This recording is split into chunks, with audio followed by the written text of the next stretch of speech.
여러분 안녕하십니까? 자, 이번 시간은 이제 부작위범에 대해서 보도록 하겠습니다. 자, 초반에 이제 좀 왔다 갔다 하고 있는데요. 일단 구성요건까지는 조금 이렇게 순서가 좀 가는 것 같습니다. 그리고 구성요건이 마무리가 되면 이제 순서대로 쭉 갈 수 있을 것 같습니다. 자, 그러면 이제 우리가 객관적 구성요건이 있다라고 했는데 주체, 객체, 행위 등이 있다라고 했죠. 그래서 그 순서대로 가는데 행위로 가면 됩니다. 행위. 자, 그런데 이제 제목의 목차는 뭐라고 되어 있습니까? 바로 부작위범 이렇게 돼 있죠. 이 부작위범이 돼 있는데 그러면 우리가 이제 행위라는 개념을 한번 생각을 한번 합시다. 뭔가를 했어요. 그죠? 근데 그 행위를 굳이 형법적으로 한번 나눠 보니까 뭐가 있다? 작위와 그 다음에 부작이라는 게 있어요. 자, 이것도 이제 참 안타까운데 용어가 다 일제식입니다. 그래서 작위, 우리가 평소에 작위라면 안 쓰죠. 그냥 행위. 그러니까 적극적으로 뭔가를 하는 겁니다.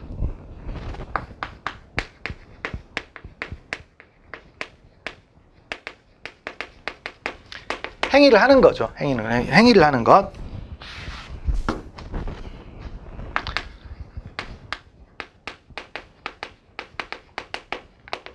행위를 하는 것입니다. 그리고 부작위는 말 그대로 따지면 안 하는 건데요.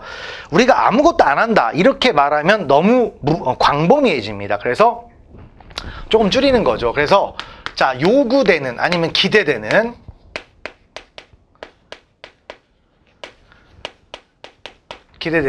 뭐다? 특정한 행위를 하지 않는 것입니다.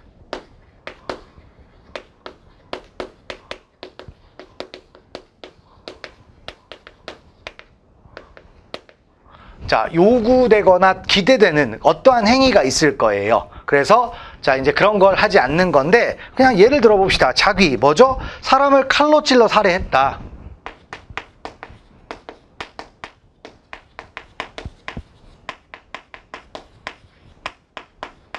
자, 그러면 칼로 찔러 살해했으니까 이건 뭐가 되는 겁니까? 작위가 되겠죠. 작위가 됩니다.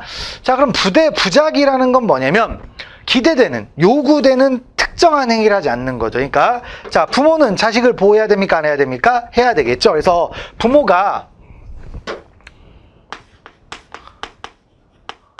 자, 어린 자녀에게 밥을 주지 않아서 뭐랬다? 사망하는 경우가 있을 수도 있겠죠. 굶겨 죽이는 경우도 있을 수 있잖아요. 자, 그런 것들을 우리는 뭐라고 한다? 바로 부모는 자, 법적으로 뭡니까? 자식에 대한 보호 의무가 있기 때문에 밥을 먹여줘야 돼요. 밥을 줘야 되겠죠. 떠넣어준다가 아니라 밥을 차려줘야 되겠죠. 근데 안 줘가지고 굶겨 죽였다. 그럼 뭡니까? 기대되는 행위를 하지 않아가지고 죽게 만들었죠. 자, 그래서 이런 것들을 우리는 부작이라고 한다라는 겁니다. 그냥 안 하는 게 아니에요. 법적으로 뭔가 요구되는데 특정한 행위를 했다, 안 했다? 안 했다. 이런 걸 부작위라고 말할 수가 있습니다. 그래서 일단 행위에는 작위와 부작위가 있어요. 그러면 대부분의 범죄는 작위로 이루어지겠죠. 작위로 이루어지고 부작위로 이루어지는 경우는 드물 거 아닙니까? 그래서 부작위범을 얘기하는 거예요. 그러니까 범죄의 주체할 때 법인의 범죄 능력을 얘기하는 거고 그다음에 행위를 얘기할 때 뭘 얘기하는 거다? 부작위범을 얘기하는 겁니다. 부작위범을. 자, 그런데 이렇게 작위하고 부작위를 말로 하면 되게 쉬워요. 그런데 이런 경우가 있겠죠. 일단 개념을 한번 써놓으면 작위와 뭐가 있다? 부작위의 구별이 있죠. 작위와 부작위의 구별. 그럼 작위와 부작위의 구별은 뭐냐? 어떤 하나의 행위 안에 그 내용을 보니까 자세하게 보니까 작위의 요소와 부작위의 요소가 섞여 있는 경우가 있다 이거죠. 자, 그러면 하나의 행위니까 자기 부작위를 나눠서 얘기할 수는 없어요. 둘 중에 하나밖에 선택할 수밖에 없는 거죠. 그럴 때 어떻게 해야 될 것이냐? 예를 들면 이런 겁니다. 자, 이제 의사가 있어요. 자, 의사는 뭐 하는 겁니까? 환자를 치료해야 되겠죠. 그래서 자, 이제 환자를 치료해야 되는데 치료를 안 했어요.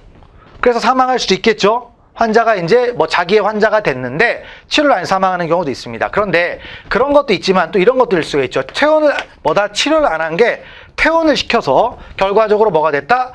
사망하는 경우가 있을 수도 있습니까? 없습니까? 있겠죠. 치료를 안 해서 사망할 수도 있겠고 퇴원해 사망할 수 있다. 근데 이게 하나의 행위적 요소라는 겁니다. 그러면 치료를 안 했다 부작위, 그다음에 퇴원을 시켰다 작위. 이렇게 하나의 행위에 두 가지 요소가 혼재되어 있는 경우가 있다. 그럼 먼저 포지션을 잡아야 된다 이거죠. 그럴 때 어떻게 해야 되느냐? 그 논의가 바로 작위와 부작위의 구별인데, 자, 우리 판례는 어떻게 하도록 되어 있냐면 애매하면 무조건 작위가 이깁니다. 그래서 작위 우선, 그 다음 뭐가 된다? 부작위 보충이 됩니다. 그래서 퇴원을 시킨 게 먼저예요. 그러니까 환자를 사망하게 했다. 그럼 뭐가 되는 겁니까? 이 사람의 행위, 의사 갑의 행위는 뭐가 된다? 바로 부작위가 아니라 작위가 된다라는 거죠. 부작위가 아니고 작위가 된다. 일단 그래서 부작위범이라는 건 이런 거예요. 그래서 이제 그걸 놓고요. 우리 교재 54페이지를 가보겠습니다. 자, 그래서 부작위의 개념 해가지고 있죠. 자, 그래서 단순히 아무런 행위도 하지 않는 무위가 아니라, 아무것도 아니다가 아니라 기대되는 특정한 행위를 하지 않은 것. 그래서 이쪽 밑에 얘기 있죠. 산모가 유아에게 젖을 주지 않아 아사했다. 그러니까 부모가 어린 자에게 밥을 주지 않아 사망을 했다. 이런 경우가 있겠죠. 그다음에 작위와 부작위의 구별. 이런 얘기인데, 자, 이 내용입니다. 실제 판례도 이거예요. 요거 얘기인데, 자, 읽어봅시다. 어떠한 범죄가 적극적 작위에 의하여 이루어질 수 있으면 물론 결과의 발생을 방지하지 아니하는 소극적 부작위에 의해서도 실현될 수 있는 경우에 있어서 행위자가 자신의 신체적 활동이나 물리적, 화학적 작용을 통하여 적극적으로 타인의 법익 상황을 악화시킴으로써 그 타인의 법익을 침해하게 이르렀다. 그럼 뭐가 된다? 작위가 된다. 아시겠죠? 작위. 그래서 이럴 때 의사의 죄책은 뭐다? 이제 실제로는 살인 방조였는데 작위냐 부작위가 논의가 됐어요. 그랬더니 작위에 의한 살인 방조가 된다. 이런 것들을 알아주시면 되죠. 그래서 이게 부작위로 나오면 틀린다. 자, 부작위로 나오면 틀리는 겁니다. 그래서 그런 것들을 이제 알아주시면 되겠습니다. 그래서 이제 부작위는 이런 겁니다. 그걸 구성요건으로 하는 범죄가 이제 부작위범이 되겠죠. 자, 근데 이제 이 부작위범은 뭐가 있느냐? 그래서 부작위범에 뭐가 등장한다? 종류가 등장합니다. 자, 부작위범은요, 두 가지가 있대요. 그래서 뭐가 있다? 자, 진정 부작위범과 그 다음에 뭐가 있다?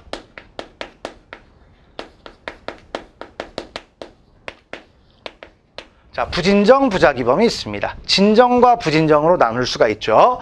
자, 그래서 이거를 나누는 견해는 두 가지가 있어요. 형식설과 실질설이 있는데, 형식설이 통설과 판례 입장입니다. 그래서 통설의 입장인데, 형식설의 입장으로 갑니다. 그래서 형식설은 뭐라고 하냐면, 진정 부작위범은 우리가 형식은 뭐였죠? 틀이잖아요, 틀. 어떤 틀에 따라서 가는 건데, 자, 조문이, 자, 구성 요건이 어떻게 되어 있다? 부작위 형식으로 규정되어 있어요.